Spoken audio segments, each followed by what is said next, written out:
Assalamualaikum saya Haji Nikong Bala. Waalaikumsalam warahmatullahi wabarakatuh. Alhamdulillah Nikong Bala. ကျွန်တော်ဒီနေ့ဒီဗီဒီယိုလဲမှာဆရာစင်ကသိရှင်တာကပညာရှင်ဆိုတာပါလဲဆရာကြီးဆိုတာပါလဲဆရာရဲ့အဓိပ္ပာယ်ကပါလဲအဲ့ဒီကနာကျွန်တော်သိရှင်တယ်ဆရာရှင်းပြရင်တော်တော်ခေါင်းမှာပေါ့ကိုတို့လူမျိုးအထွတ်လက်ခေါင်းမှာကိုတို့တပည့်တော်အထွတ်လက်ခေါင်းမှာပညာရှင်ဆိုတာပါလဲသူတို့သိနိုင်မှာဆရာဆိုတာဘယ်သူကလဲသူတို့သိနိုင်မှာအဲ့လိုကြောင့်ဘောကနာရှင်းပြပါဦး နော်ဥစွာပထမဆိုလိုချင်တာပါလဲဆိုလို့ရှိရင်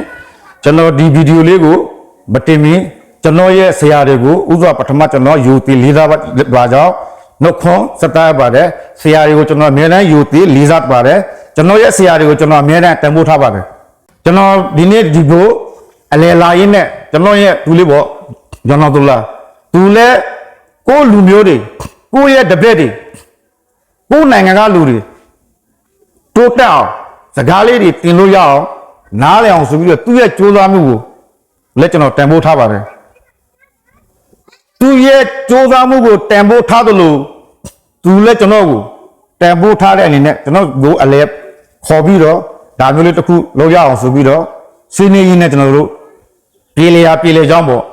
သူကကျွန်တော်ကိုဆွမ်းသားမေးခွန်းထုတ်သွားတယ်တော်တော်ကောင်းတဲ့မေးခွန်းပါဆရာဆိုတာဘာလဲဆိုပြီးတော့သူမေးခွန်းထုတ်သွားတယ်ကျွန်တော်လည်းကျွန်တော်တက်တဲ့လောက်တိတဲ့လောက်ကိုကျွန်တော်ကနေပြီးတော့ဆရာဆိုတဲ့ဘာလေးကိုကျွန်တော်တက်တဲ့လောက်တိလက်ကျွန်တော်နားလေတဲ့လောက်ကျွန်တော်ရှင်းပြသွားမယ်ဆရာဆိုတာကတပည့်များကိုအရေးပေးသူဆရာဆိုဒီမှာနော်တပည့်များကြီးဘဝဆရာဆိုတဲ့လူတယောက်မှာတပည့်များအတွက်အစပေါင်းများစွာတိထားရမယ်နားလည်ထားရမယ်တပည့်တွေမေးလိုက်တဲ့မေးခွန်းကိုဆရာနဲ့ပိုင်နိုင်လေးသိရှိနားလည်အောင်အဲ့ဒီဆရာရှင်းပြနိုင်ရမယ်အဲ့ဒါကြောင့်မလို့ဥပမာဘာသာရေးတစ်ခုကျွန်တော်သင်လိုက်မယ်မတင်ခင်သူ့မှာတိကျကျမှန်ကန်လေးလာပြီးတဲ့နောက်ပိုင်းမှာတင်တယ်ဘာဖြစ်လို့လဲဆိုလို့ရှိရင်ဘယ်ဆရာပဲမဆိုကျွန်တော်လို့လည်းပညာတင်ခဲ့တယ်အများကြီးတင်ခဲ့ပါကျွန်တော်တို့လေးလာတယ်အဲ့ဒါမှဆရာမပြတ်လို့ကြီးဘယ်တော့မှလီးမကြောက်အဲ့ဒါကြောင့်မလို့ကျွန်တော်တို့ဆရာတွေအနေနဲ့အခုလက်ရှိကျွန်တော်တို့စာသင်နေတဲ့ပညာတွေတင်နေတယ်ကျောင်းမှာတင်တယ်ကျူရှင်တင်တယ်အိမ်တွေမှာတင်တယ်တချို့ကိုတဦးတယောက်တင်မိတာတွေရှိတယ်အလားတွေကိုလည်းကျွန်တော်တို့ပိုင်နိုင်လေးပထမဦးစွာပထမကိုယ့်အကိုလေးလာရမယ်လေးလာသိရှိပြီးမှ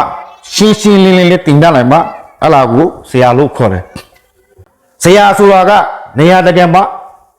နော်သူလေးမေးတဲ့မေးခွန်းတော်ကောင်းပါတယ်ကျွန်တော်သူလည်းကြိုးစားမှုကျွန်တော်ဘာဖြစ်လဲဆိုလို့ချင်းတန်ဖိုးထားတာကျွန်တော်လည်းလေးစားပါတယ်ကျွန်တော်သူလည်းကျွန်တော်တန်ဖိုးထားတယ်သူလည်းဆရာတော်ဦးပဲကျွန်တော်တို့အစတွေက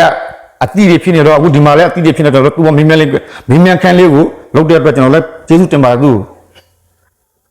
အဲ့ဒါကြောင့်မလို့ကျွန်တော်ဘေးဥစ္စာပဲမစိုး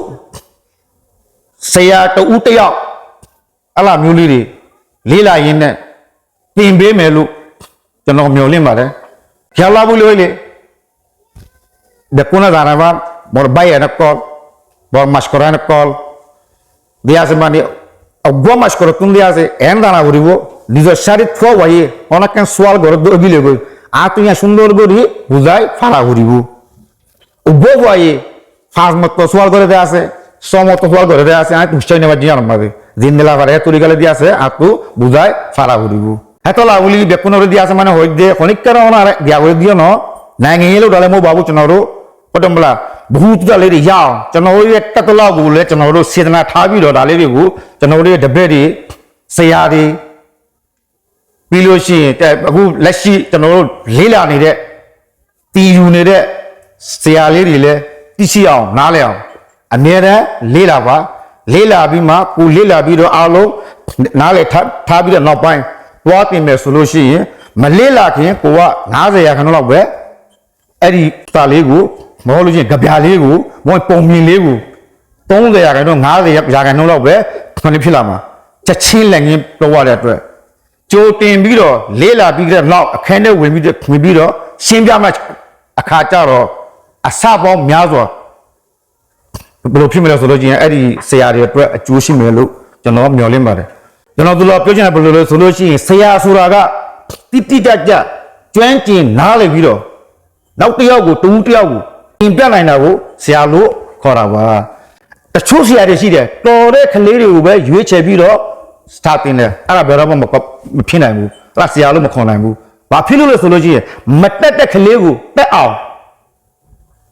ဥမာကျွန်တော်ကြက်သူရေးတူတာပေါ့ဇရက်ဘတ်ကွာရှာတာလီကဒီကောင်တွေတော့မှသူတို့စကားပြောတတ်လာတယ်မဟုတ်လားတင်ပေးလို့အဖေခေါ်မလားအမေခေါ်မလားမတက်တဲ့ကလေးကိုတက်အောင်တင်ပေးတဲ့ဥစ္စာကိုဆရာလို့ခေါ်တာ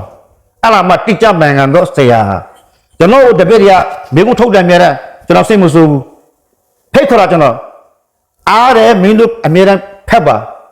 တိထားပါဆရာအားလို့ရှိရင်လာမေးပါ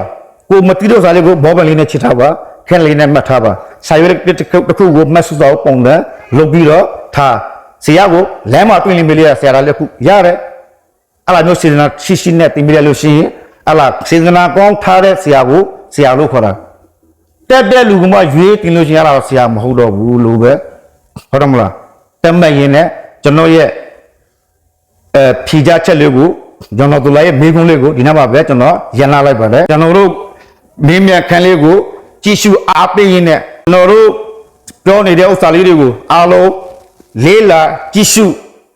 နားထောင်ပြီးတော့ဘုဟုတုတများစွာရနိုင်ပါသေးလို့မျှော်လင့်နဲ့ကျွန်တော်တို့ရဲ့ဗီဒီယိုလေးကိုညီကုန်းချုပ်ခဲ့ပါတယ်အစ္စလာမ်အလိုင်ကွမ်ဝရဟမတုလာဟီဝဘရကာတူအားလုံးမင်္ဂလာပေါင်းနဲ့ပြည့်စုံပါစေလို့နှုတ်ခွန်းဆက်သအပ်ပါတယ်